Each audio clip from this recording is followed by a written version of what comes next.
What's going on, everybody? Welcome into another episode, not just another episode, the 90th episode of the Strength for Your Purpose podcast. Wow. um, 90 episodes. Incredible. Um, thank you all so much for being here. Thank you all so much for watching, listening, sharing, interacting on social media, sending the emails in, all that good stuff. Thank you so much for all of your support here.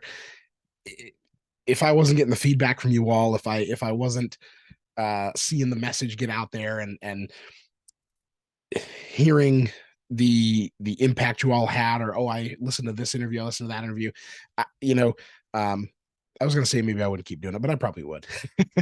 As you all know, a lot of this has been I'm very open about this. Some of this is just sort of selfish for me because I want to meet all of these people that I talk to on this podcast, and I want to learn more about them. And if I'm going to learn something, I might as well share it with you all. And hopefully you can all get something out of it to fulfill your true purpose in life as well. But thank you all for the support. Regardless, I really do appreciate it. And on this 90th episode, I thought I would do something that we've definitely talked about here before on the podcast. And something actually, let's see, math real quick, carry the two, 40 episodes ago on the 50th episode, when I crashed the Business of Happiness Studios with Dr. Taryn McCarthy. We actually touched on this a little bit in a little part of that conversation.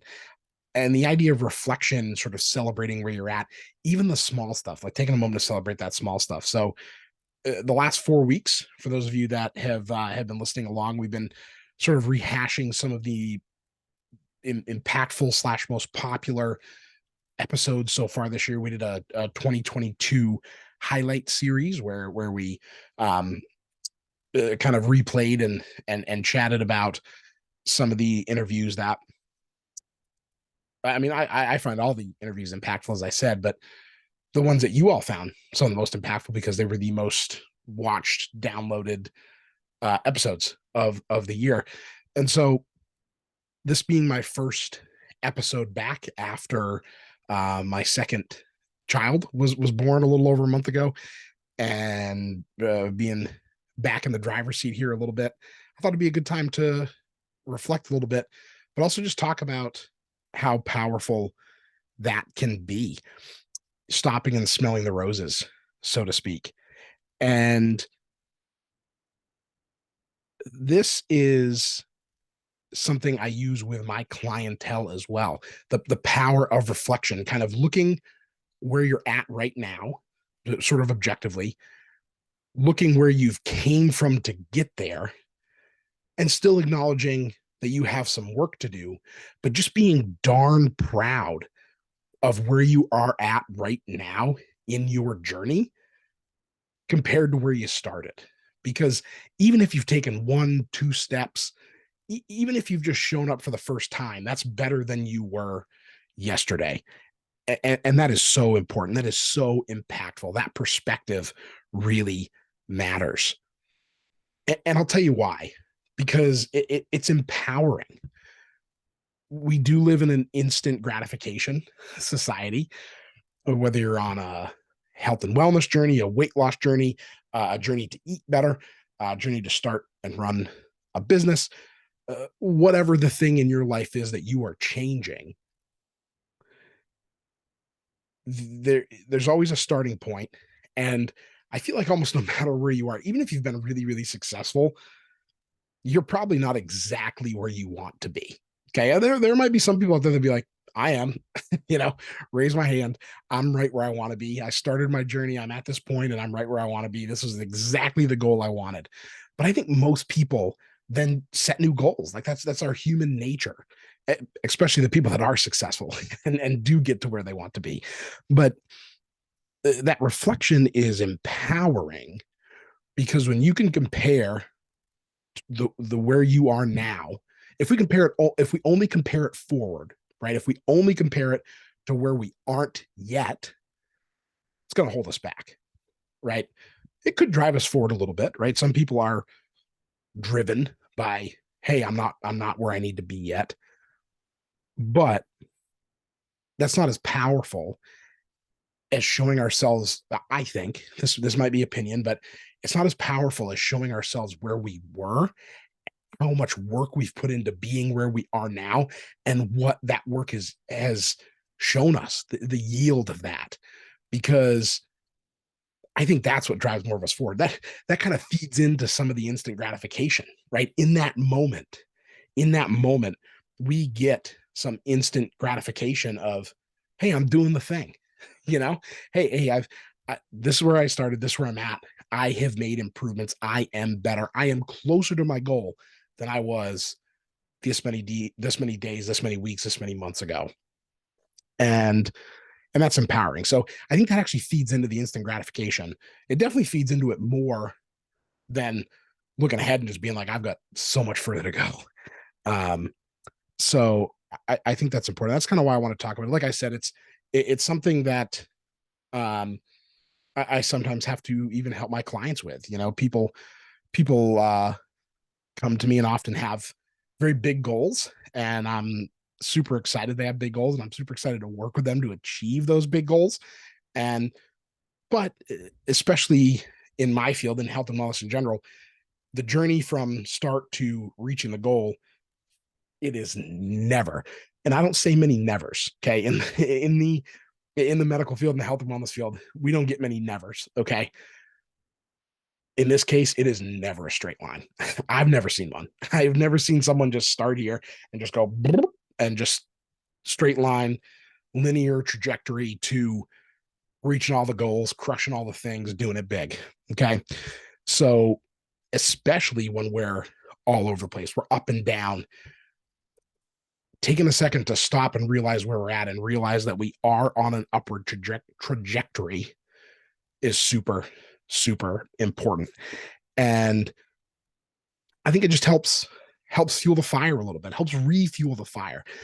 And aside from just reflecting on where you're at right now, where you started at, and where you want to go, I think it's important to also turn that reflection into celebration. So, why do we want to turn that reflection into celebration? One, again, fuel to the fire, right? We're going to by being like, I'm are you kidding me? I'm here right now. Like, go me, you know, that is going to again almost feed into some of that instant gratification that we are all looking for. But number two, it's going to help us kind of center ourselves, right? Give us the perspective of where we truly are. Because earlier here, I was talking about where we are now versus where we used to be and where we want to go, all that. But being a little grounded in where am I right now, that stop and smell the roses, that can be huge. And that can be the difference between just trudging through and maybe not being as happy as we thought we would be doing this thing, this journey, being in the middle of this journey that we're on versus actually enjoying it and finding our joy in it. Okay. So that's why reflection is important. So I just wanted to take a moment to actually kind of do this out loud. I didn't plan this. This just popped in my head. I was like, you know what? I've been rambling here for what is it, 8 some odd minutes now. Um, Maybe I should ramble on reflections of where I'm at with this podcast. Um, when I started it, it was just an idea. I actually started with someone else, Josh Jewett over at Strength of Purpose in Buxton, personal trainer here in Buxton, great personal trainer. And we both had an idea that we wanted to do a podcast. I was on the Business of Happiness, Dr. Taryn McCarthy's podcast. Go check that out. I don't remember what episode I was, 30 something, 50 something. I don't remember now. But you can go back and check it out. And she encouraged me to do it. And I said, well, I'm going to do it. Maybe I shouldn't do it alone because I knew there was someone else that wanted to start the podcast. And we did. And as we went, had some great guests, talked to some fantastic people. And in trying to figure out what our true purpose was, I wanted to keep doing it. And he was like, I don't think I like it as much as I thought I would. And I was like, hey, the podcast is all about fulfilling your true purpose in life. And if you don't think this is part of it, then you should do what is going to fulfill you. And so we did, and I'm very happy for him that he was able to make that decision. And I'm very happy that I was able to make the decision to keep doing this. And I'm very proud to say that through sickness, which you can probably hear in my voice right now a little bit, through sickness, through health, through a new baby, haven't missed a week of at least putting something out. Maybe the last few weeks of the highlight series is a little bit of a asterisk because it is versions of content that you've all heard before. But excuse me, at the end of the day, I am very happy with the consistency there, because on top of doing this, I'm, running a business and trying to be the best physical therapist I can be for my clients, and trying to be a good husband, and trying to be a good father, and trying to learn how to be a father of two. So, but I'm passionate about this. I really am. And I feel like I've come a long way. I hope you all have seen that. I hope you all have heard and felt that I've maybe grown here, that I've maybe become a bit better at this. I hope. And yeah, I think my overall reflection of this is it's been a great process. I think I've learned a lot about myself. I think I've learned a lot about sort of this industry, and I've only scratched the surface on that. But in my reflection, I also know that I've got a ways to go to really get where I want to be. And eventually I will. I hope to have the time to put a little bit more into this, because I want to get this production value here on YouTube a little bit better, and love to have maybe some video editing along with the audio editing I already have. By the way, shout out to Travis Karpak of Karpak Audio. If you have any sound related needs, he does mixing, he does recording, he does podcast stuff. If you're even thinking about maybe doing a podcast, hit my guy up. He makes this thing sound awesome. He's made me sound better. He's made me better at doing this. So if you're out there and you're like, maybe I want to do this, or you're in music or whatever, and you want to put something together, he is your guy. Travis at carpackaudio.com for his email. But yeah, I know that I'm not where I want to be with this podcast, but I'm darn proud that with everything I've got going on, I've still been able to put out content that I find interesting, that I really hope you all find interesting, and that you all are learning from this as much as I am. So that's my reflection, and I hope you all can learn something from this episode as well, that stopping and smelling the roses is not a bad thing, and allowing ourselves to do that, to know where we are and celebrate where we are, while also looking at where we've been, how far we've come. The combination of those two things is going to help center us and really propel us to our goals with more passion, with more happiness, with more joy, and really fill our cup again, and realign ourselves with our true purpose in life that we're all striving for. So practice this. Let me know how it goes. Hit us up on social media, hit us up in the email. All my contact information is in the show notes below. Let me know what your reflections did for you. And with that said, that's it for this episode of the Strength for Your Purpose podcast. Go make it a great week, everybody. Bye.